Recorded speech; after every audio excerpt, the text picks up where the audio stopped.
The dining room smelled like roast chicken and white wine. Overhead, the chandelier we'd installed together 5 years ago cast warm light across faces I'd known for over a decade. Voices layered over each other, laughter punctuating stories I'd heard before. My stepson Lucas stood near the fireplace, 21 years old and confident in a way I'd never managed at his age, gesturing toward me with his champagne glass.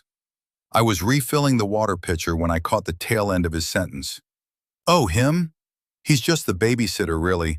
Mom's the one who actually raised me." The room didn't go quiet. That would have been kinder. Instead, a few people laughed. That knowing, uncomfortable laugh that acknowledges a social misstep but doesn't challenge it.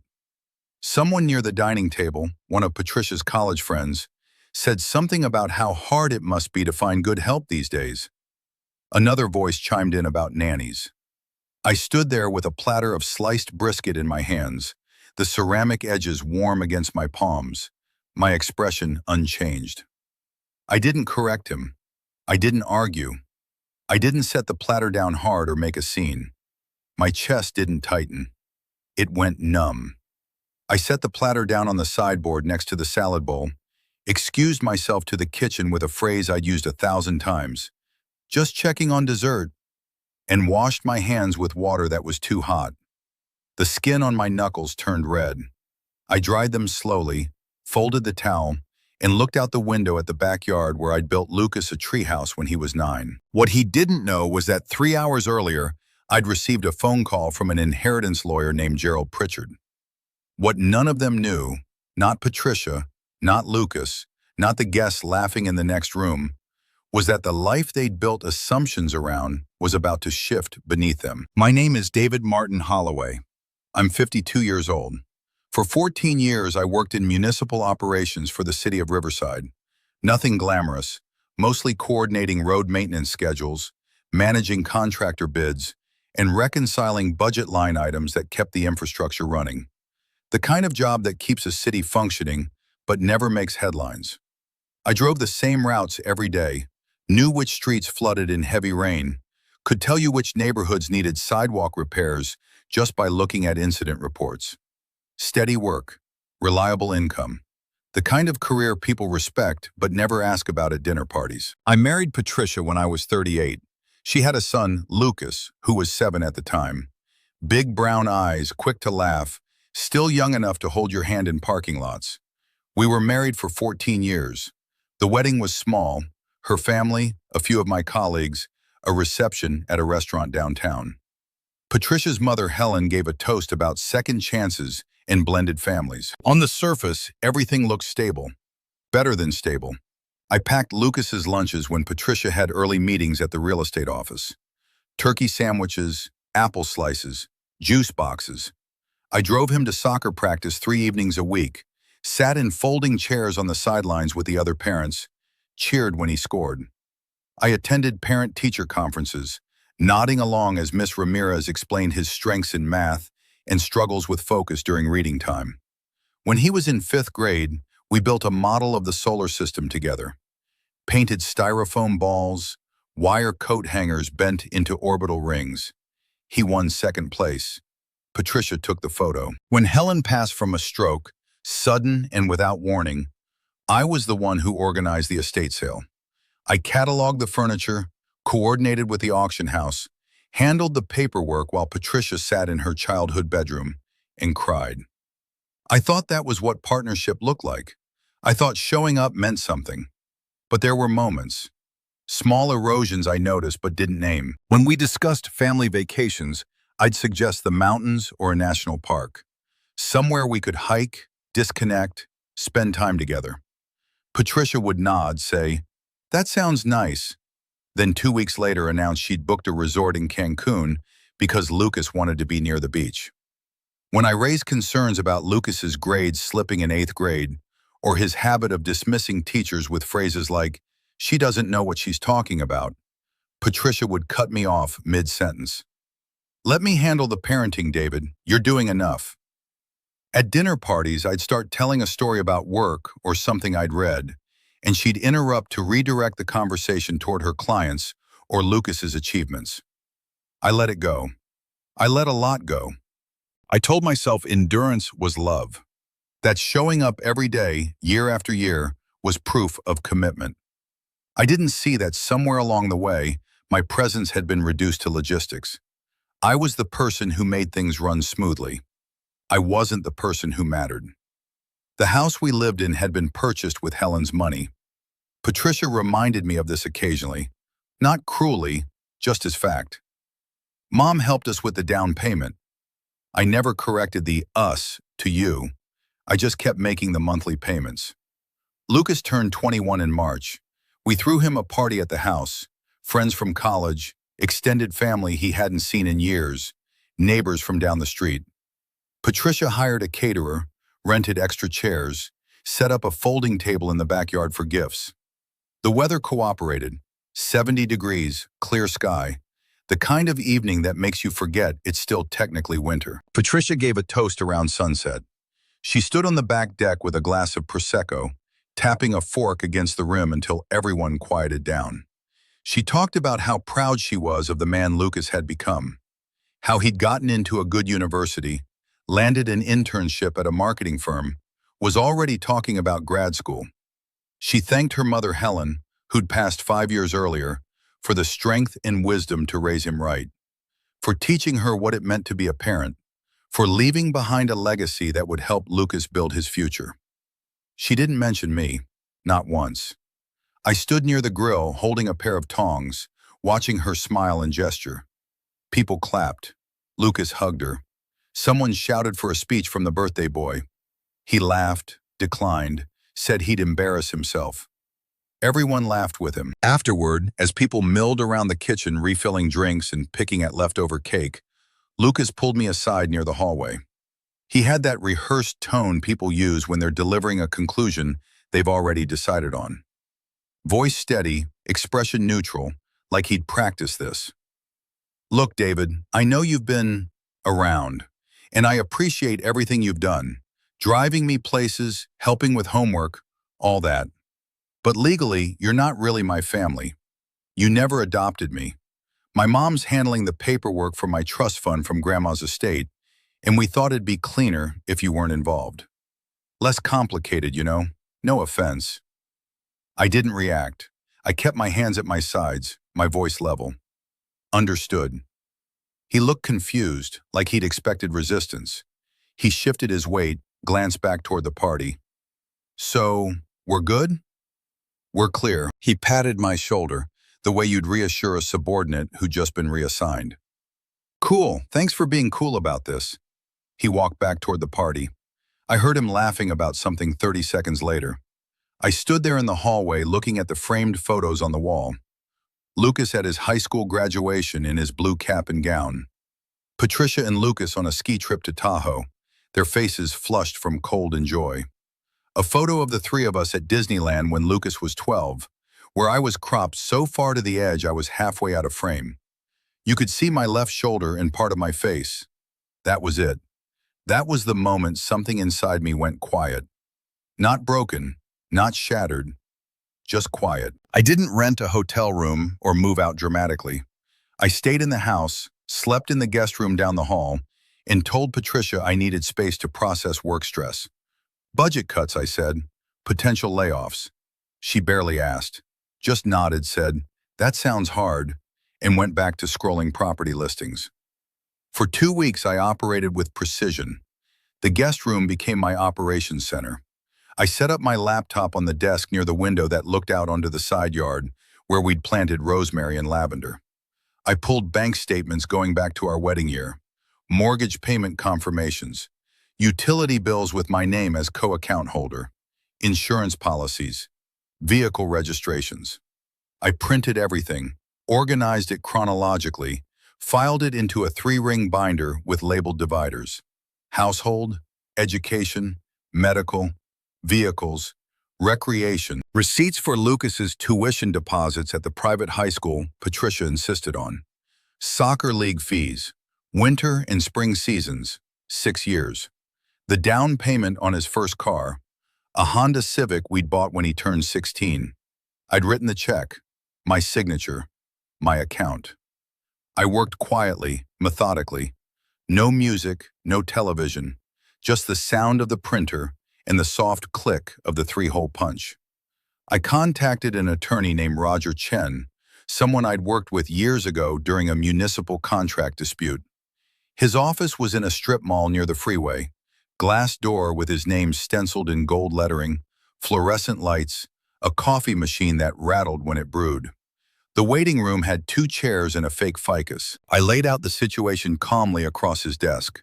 14 years of marriage, financial contributions I could document, Lucas's legal status as my stepson under state adoption law, which Patricia had filed when Lucas was 9 to ensure I could make medical and educational decisions. The timeline of Patricia excluding me from financial decisions, the trust fund Lucas had mentioned. Roger leaned back, tapping a pen against his yellow notepad. He was in his early 60s, gray hair, reading glasses on a chain. You've been paying into this household for 14 years? Mortgage, utilities, insurance, vehicles, education. I can pull the records. Do that, he said. Document everything. And one more thing, David. Observe, but don't explain. Let them keep talking. People show you who they are when they think you're not paying attention. I went home and continued organizing. I didn't announce my intentions. I just filed documents and waited. Silence wasn't surrender. It was strategy. Patricia called me into the living room one evening around 8. The television was off. She was seated on the couch with her laptop, a glass of wine on the side table next to a stack of manila folders. Lucas sat in the armchair across from her, scrolling his phone. David, we need to finalize some things, she said, not looking up. Lucas's trust is being transferred next month, and there are documents you'll need to sign. Just formalities, really. She slid a folder across the coffee table.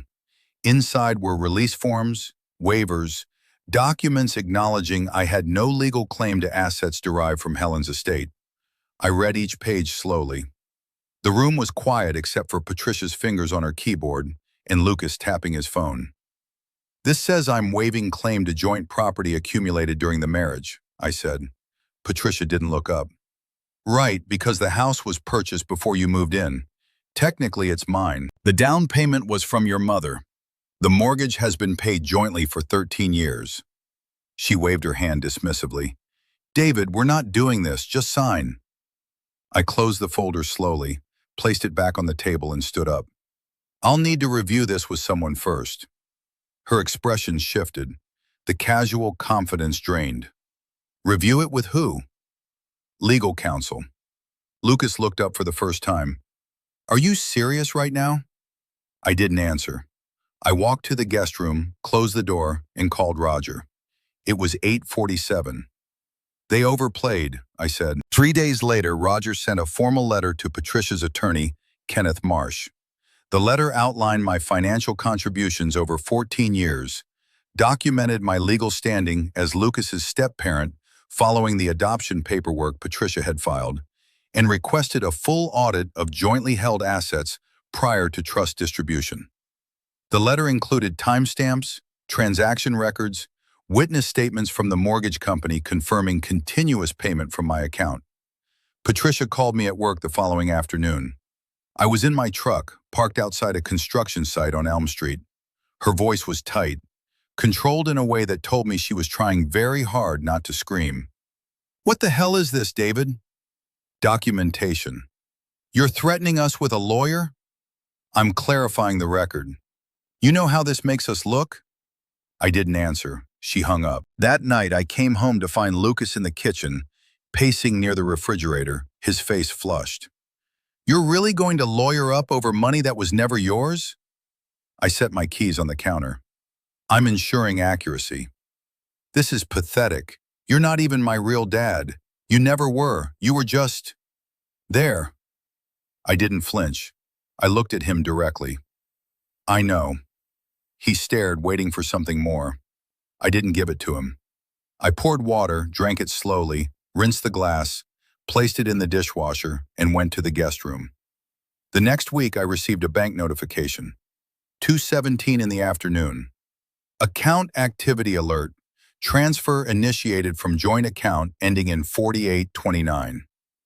Patricia had tried to transfer $18,000 from our joint savings into a personal account in her name. The transfer was flagged and blocked pending joint authorization. I took a screenshot, forwarded it to Roger.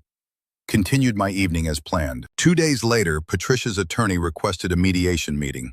Roger called to confirm. They want to settle quietly, he said. Avoid court. What are they offering? 60% of joint equity, your name removed from the deed, no further claims. I paused. What does the law say I'm entitled to? 50-50 split of marital assets, potentially more if we argue unjust enrichment based on your documented step-parent obligations. Then that's what we pursue. The mediation was held on a Thursday morning downtown. 16th floor, floor-to-ceiling windows overlooking the river, conference room with a wood table so polished you could see your reflection. Leather chairs, a pitcher of water no one touched. The room smelled faintly of lemon cleaner. Patricia sat across from me with Kenneth beside her, a man in his 50s with silver hair and a tired expression. Lucas wasn't present. Kenneth opened a folder and began reviewing their position. They'd offer 62% of the home equity in exchange for my signature on documents waiving claims to Helen's estate. My name removed from the deed. Settled quietly, no court filings. I listened without interrupting. When Kenneth finished, Roger slid a single binder across the table. It landed with a soft thud. This is a chronological record of Mr. Holloway's financial contributions from the date of marriage to present, Roger said. Mortgage payments, insurance premiums, vehicle purchases, tuition deposits, medical expenses for Lucas, household operational costs. 14 years, documented. Kenneth opened the binder. His expression didn't change, but he took longer on certain pages. I watched him flip past tabs labeled Education, Medical, Vehicles. This also includes, Roger continued, receipts for Lucas's 21st birthday party, which Mr. Holloway funded in full. Catering, rental equipment, decorations. $3,200. Patricia's face went pale. Her hand gripped the armrest. That was a gift. Gifts don't require legal waivers, Roger said evenly, and step-parents who fund birthday parties are typically acknowledged in toasts. Mrs. Holloway's toast made no mention of Mr. Holloway's contributions. We have video. Kenneth cleared his throat, glanced at Patricia. Mrs. Holloway, I think we should discuss. No, Patricia said, her voice sharp. She turned to look at me directly for the first time since we'd sat down. David, this is insane. You're really going to destroy what we built over money? After everything we've been through? I met her eyes. I didn't raise my voice. I didn't lean forward. I kept my hands folded on the table. I didn't destroy anything. I stopped pretending. She blinked, opened her mouth, closed it. Kenneth tried again. Perhaps a short break. Patricia cut him off. I want to hear this from him. She looked at me. You really think you deserve half? You think you're entitled to money my mother worked her whole life to leave for her grandson? I leaned forward slightly, not aggressive, just present. You chose who mattered when you drafted documents excluding me from assets I helped build. I didn't break the family, Patricia. I stopped subsidizing the version of it where I didn't count. The room went quiet. Kenneth shifted papers. Roger's pen stopped moving. Patricia tried once more, her voice softer now, almost pleading. We can fix this. We can settle this quietly. No one needs to know. We can go back to how things were. I stood up, pushed my chair in carefully. The record's already filed. The truth is already documented. I'm not going back. I walked toward the door. Roger gathered his things and followed. David, Patricia called after me. I didn't stop. I didn't turn around. I opened the conference room door and left. The settlement took 6 weeks to finalize. Paperwork moved through attorneys' offices. Signatures were notarized. Accounts were divided. I received 50% of the home equity, $143,000 based on current appraisal. I received full reimbursement for documented expenses related to Lucas's upbringing that exceeded standard step-parent obligations, $22,000. I received a formal acknowledgement signed by Patricia and witnessed by both attorneys that I had acted as Lucas's legal step-parent throughout the marriage and had fulfilled all associated financial and parental responsibilities. Patricia retained the house. I moved into a small rental near the river on the east side of town. Second floor, one bedroom, a kitchen with a window that faced the water. The apartment came with nothing, no history, no assumptions, no photographs on the walls. I bought a coffee maker, a desk, a bed. I hung nothing on the walls for the first month, just white paint and space. On my first morning alone, I made coffee in a kitchen that didn't carry 14 years of unspoken resentment. The light came through the window at an angle I wasn't used to, sharp and clean and direct. I sat at a table that was mine, bought with my own money, in a space no one had opinions about. I drank from a mug I'd chosen myself, plain white ceramic, no messages, no jokes. I looked out at the river, watched a heron standing in the shallows, perfectly still, waiting for something only it could see. I didn't feel triumphant. I didn't feel vindicated or victorious. I felt unburdened. I felt clean. For the first time in years, the quiet didn't feel like something waiting to be broken. It felt like space I could finally breathe in. The inheritance Lucas had been so eager to protect went through 2 months later. I never saw the final amount. I didn't ask. I didn't need to. What mattered wasn't Helen's money. What mattered was that I'd stopped allowing my contributions to be erased. 3 months after I moved into the apartment, I received a text from Lucas. It was brief. "Hey, can we talk?" I read it twice, thought about what I might say. Then I deleted it. Not out of anger, not out of spite, just out of clarity. Some conversations don't need to happen. Some relationships don't need to be repaired. I changed my phone number 2 weeks later, filed the new contact information with work, with the bank, with Roger's office. I didn't send it to Patricia or Lucas. I didn't owe them access anymore. People confuse silence with surrender. They don't see the work happening underneath. They don't see the documentation, the precision, the careful dismantling of systems that only worked because someone was willing to be invisible. But paper remembers. Chronology is armor, and truth doesn't need to be loud to be undeniable. I didn't feel angry. I felt focused. Silence isn't surrender. Sometimes it's preparation. I'd spent 14 years accommodating, enduring, believing that love meant absorbing whatever was asked of me without complaint. I'd confused patience with partnership. I'd mistaken endurance for respect. But self-respect doesn't announce itself. It doesn't ask permission. It just stops carrying what was never meant to be carried alone. If you'd been in my place, would you have stayed silent and signed those documents to keep the peace? Or would you have asked for the record to be set straight? Tell me in the comments where you're listening from. I read every one. These stories don't exist in isolation. Your presence here means more than you know. If stories like this matter to you, stories about quiet strength, hard choices, and the courage it takes to stop pretending, subscribe. Let's keep walking this road together.